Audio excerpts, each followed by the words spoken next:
This is the Ramana Maharshi 40 Verses on Reality Satsang, a time for self-reflection and self-inquiry.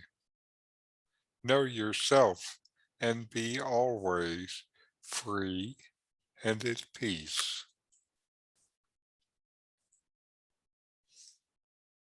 I'm Richard Clarke, hosting this satsang. Welcome. I am a seeker like you, sharing what we love.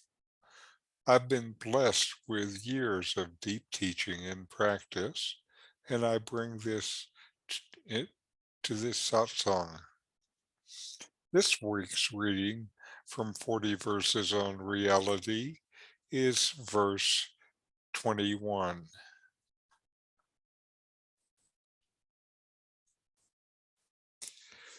These are Ramana's words. What is the truth of the scriptures which declare that if one sees the self, one sees God? How can one see oneself if, since there is only a single being, one cannot see oneself? How can one see God? Only by becoming a prey to him.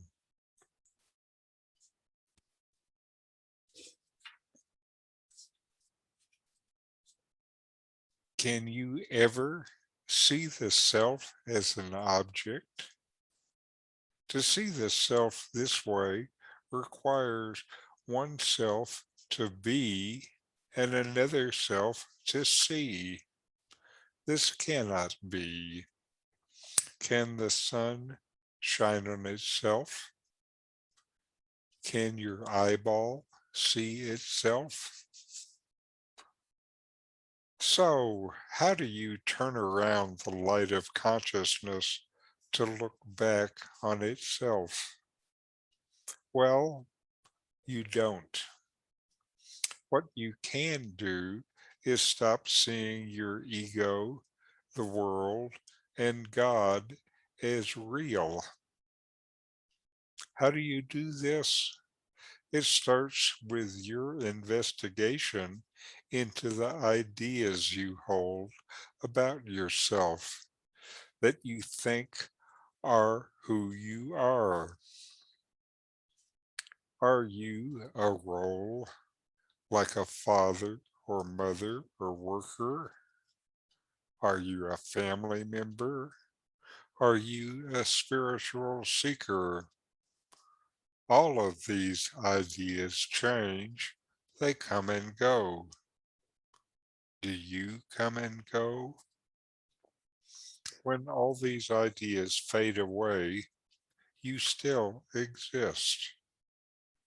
Who are you anyway? You think you're in a world filled with other people and things. Maybe you feel there's some higher force, some God guiding everything. Dismiss all of these and you are left as the one that lights everything with consciousness, that fills everything with existence. This one does not need to be made more real through some kind of spiritual practice. It is already entirely real. This one is revealed by your investigation into yourself. Self-inquiry reveals. It does not transform. And now onto our videos for this week. First is Swami Sarvapriyananda. His talk is I am not what I am aware of.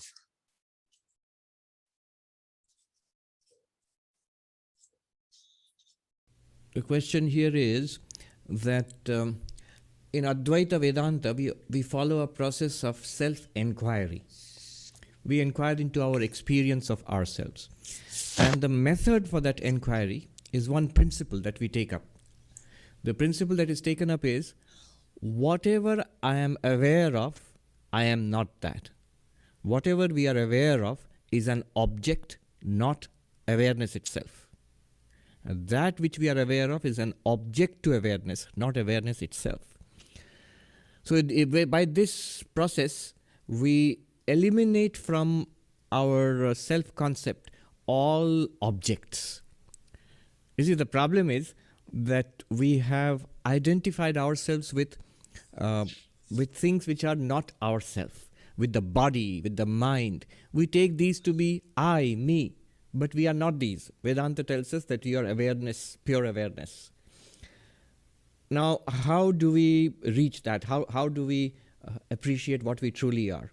By this method. This is the method that has been adopted, that the real nature of the self is that which is aware, and anything that we are aware of is not the real self, is an object to the real self.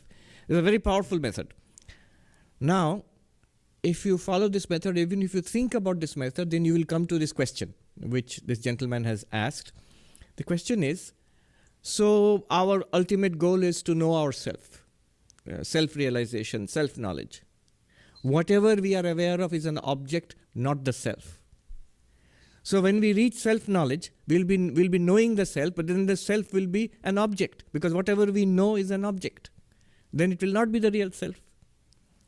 And this question has to be appreciated. Then you can understand the beauty of the answer. So the answer is that the self can never be known as an object. Whatever is an object is not the self, and that criterion remains true till the very end also. Whatever you know as an object is not the self. So, will the self remain unknown? If the goal is self-knowledge, will we fail in attaining the goal? Will it remain with the self? Will my real self always remain unknown? No. It is more than known. It is not known in the usual sense of knowledge. What is the usual sense of knowledge? Whatever we know as an object, the usual sense of knowledge is by knowing something as an object. I, the consciousness, I deploy instruments of knowledge through the mind and the senses. So through the mind and the eyes, I, the consciousness, I see. What do I see? Objects, forms. I, this awareness, through the mind and the ears, I hear. What do I hear? Objects, sound. Similarly, other objects are there. For each sense organ, separate object. There is smell, and there is taste, and there is touch. Not only that, there are subtle objects in our mind itself. Thought and imagination and memory and ideas and desires, emotions. These are also objects. Why? Because we are aware of them. So at the level of the external world, the objects, physical body, which is part of the external world, object. The breath, we are aware of it, object. Thoughts, emotions, memories, aware of it, object. Not the self. Beyond that, even the intellect which we are using right now for understanding all this, that is also an object. It's a process we are aware of. Beyond that, if you push, as he says, you will reach a blankness. The blankness we experience in deep sleep. The blankness we experience in deep meditation also. Because it is experienced, that's also an object. It is not us. So we are not the physical body, object. We are not the breath, the pranic body, object. We are not the mental body, mind. We are not the intellect. We are not even the blankness beyond the intellect. Not Annamaya Kosha, not Pranamaya Kosha, not Manomaya Kosha, not Vijnanamaya Kosha, not Anandamaya Kosha. Then, see, here is the beauty of it. We now are looking for our real self. And our tendency is to objectify. Why? Because we have always seen objects. Whatever we know are always objects. So somewhere, even if we say, I know that the self is not an object, we say that, we think that, but unconsciously the impulse is to objectify the self. It can never be objectified. It is not an object of awareness. It is the awareness itself. Then how is it known? Will it be unknown? No, it is more than known. In every act of knowledge it is known. Whenever you know something, the presence of objects, you are knowing the self itself. Whenever you know the absence of objects, you're still knowing the self itself. It's like, let me give you an example. It's only an example. So when I show you the clock, what do you see? It's a clock. And then I show you the mic here. What do you see? Mic. I show you the cloth here. What do you see? Cloth. Clock, mic, cloth. 3 different objects. But notice there's something else you're missing. It is not just clock. It is the light reflected of the clock.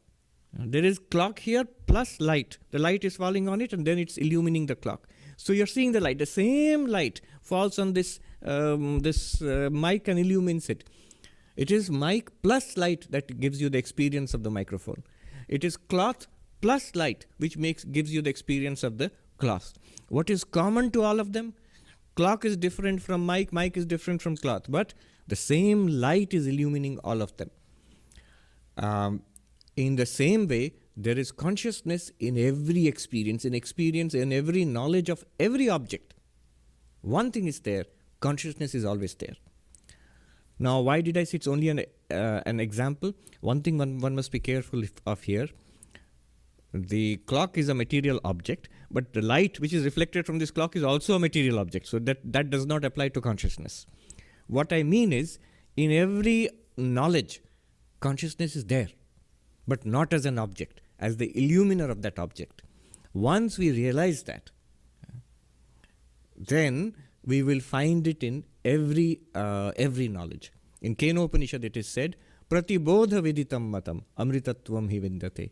In every episode of knowledge, in seeing, hearing, smelling, tasting, touching, in thinking, remembering, understanding, forgetting, loving, hating, whatever it is, the same consciousness is shining everywhere, but not as an object. So it is self-revealed. There is a very important conception in Advaita Vedanta, self-revealed. Self-revealed is in Sanskrit Swaprakasha. Swaprakasha. It does not know itself. It is, in English, self-revealed or self-luminous, Swaprakasha. It is revealed by itself continuously, but it's not an object to itself. In philosophy, self-reflexivity is a fault. Self-reflexivity means nothing can make itself an object. So, for example, I can use this finger to touch things. I can touch the microphone, I can touch the cloth, I can touch the table. This fingertip I can touch. But can this fingertip touch itself?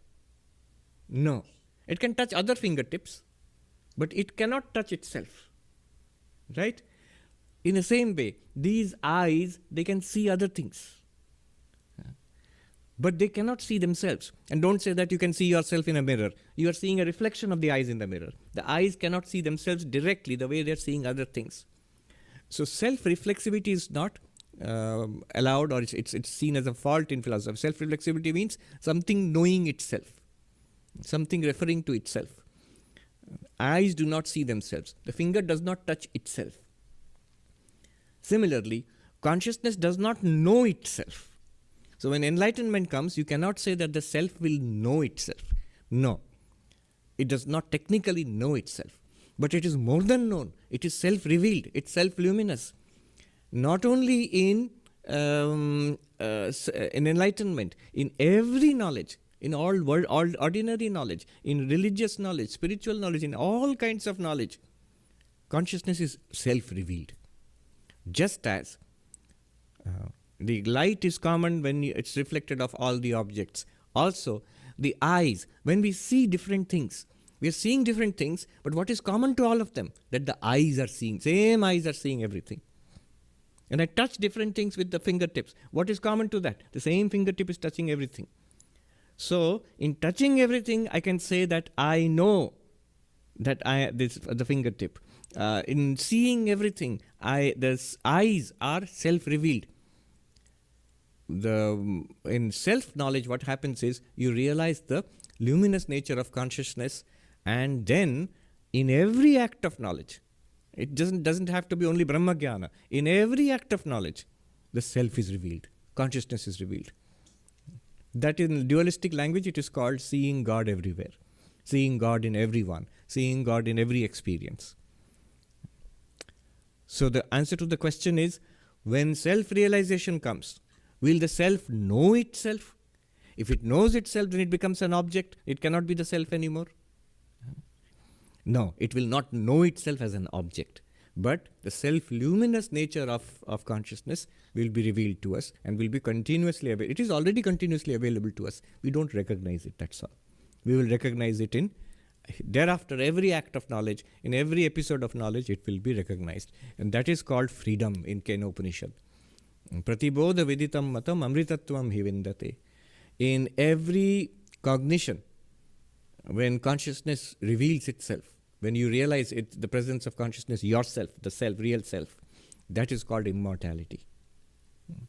Then you may live anywhere, you may live in any way. Yatra tatra, in the language of Ashtavakra. Yatha tatha. As whatever your condition, you may be a monk, you may be a householder, you may be fully active in the world, you may be totally withdrawn from the world, you may be healthy, the body may be healthy or sick, you may be young or old, a body. In whatever condition, you may be well known in the world, you may be absolutely unknown, whatever is the condition of your life, wherever you exist, you are that one ever free consciousness, you are totally free. And that is Jivan Mukti, freedom while living. Yes. All right. And next is my teacher, Nome, in a discourse, Attainment of the Ever Attained. The self ever is, just as it is. It is only itself, and being never undergoes any kind of modification. It is unborn and indestructible. Consciousness, which is being, does not move. Its nature is never altered. Bliss is of this formless being consciousness. It is ever attained, ever established in its own nature. Inquiry reveals the knowledge of the self as it is. In the course of spiritual practice, generally one of two views is taken up regarding the self and in the attainment of the realization of the self.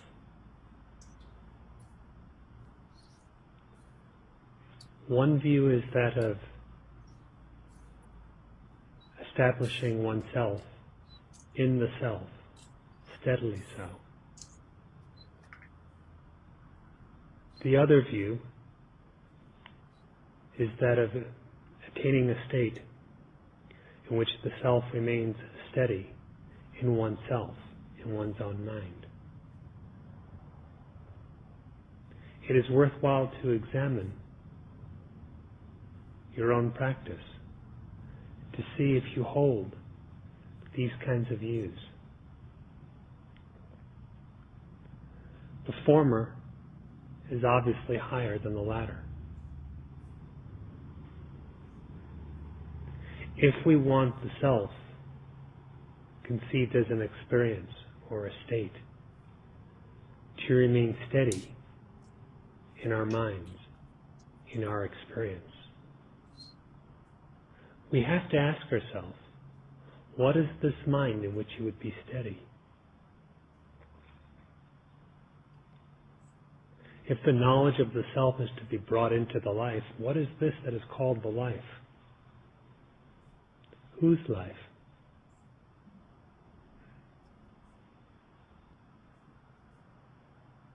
As long as that whose life, whose mind, or the nature of the mind, were left unexamined, how could the desired steadiness, that goal, be reached?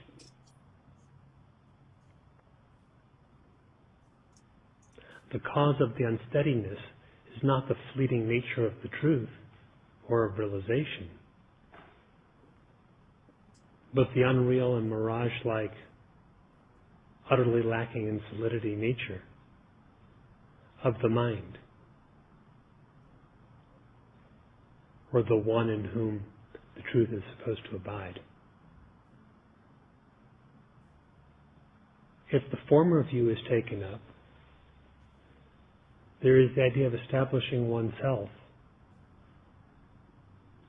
in the self.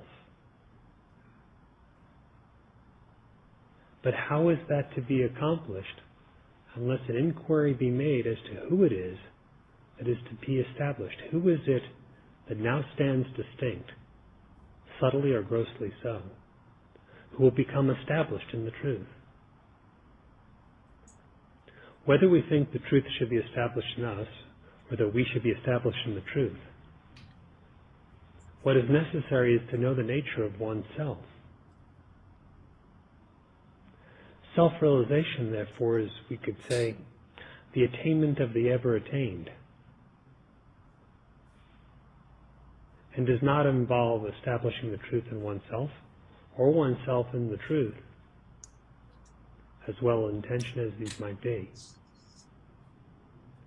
but the realization of one's only identity as that solitary, indivisible existence, which is ever established, the eternal reality.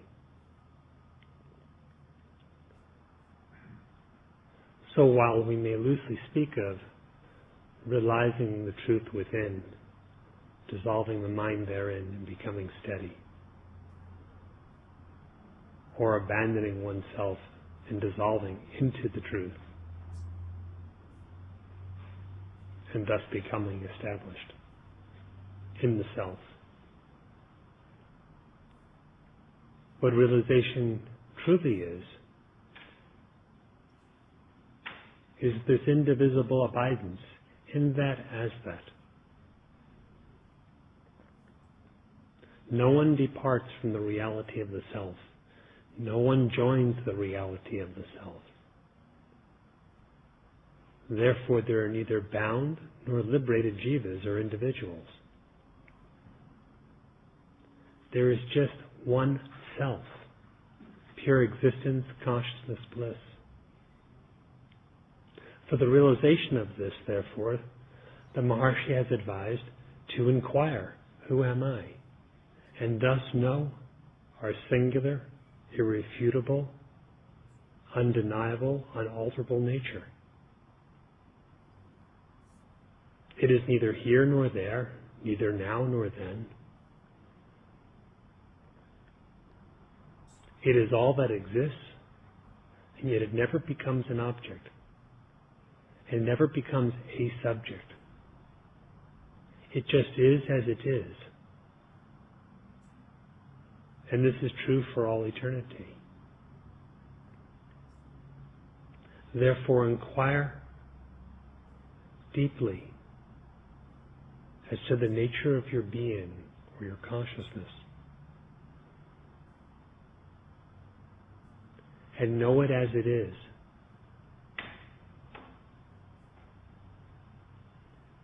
In this is found the permanence of realization, for that which is unborn is imperishable.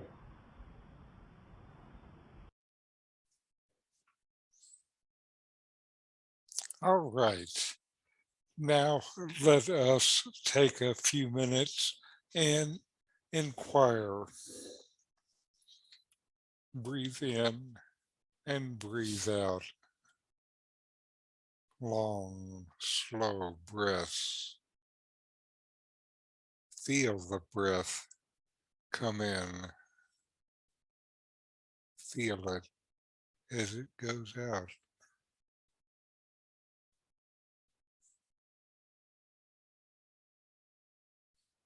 and notice that you exist. You exist and you know that you exist. And investigate within yourself. To see God, know yourself. How? Inquire, who am I? And trace your identity back to its source.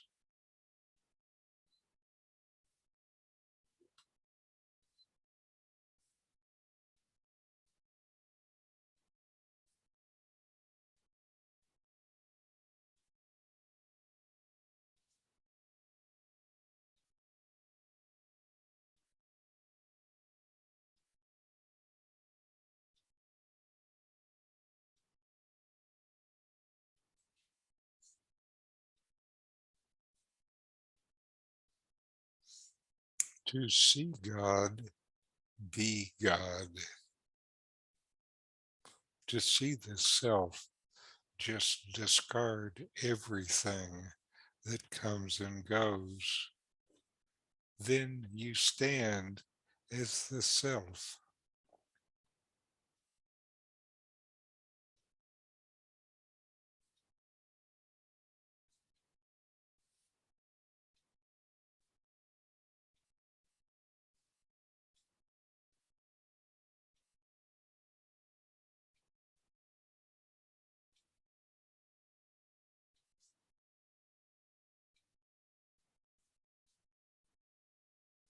Who am I?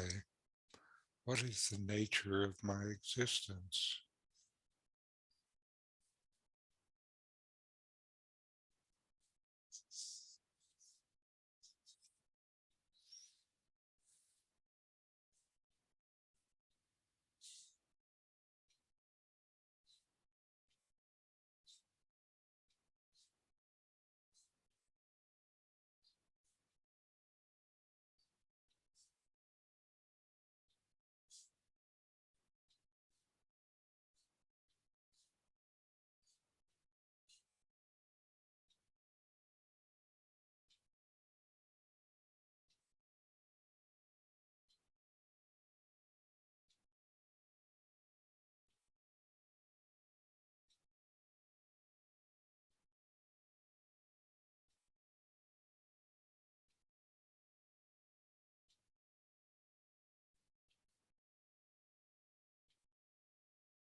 All right.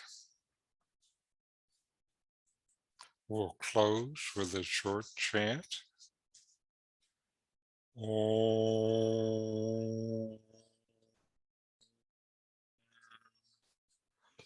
Shanti, Shanti, Shanti. Om. Peace, peace, peace.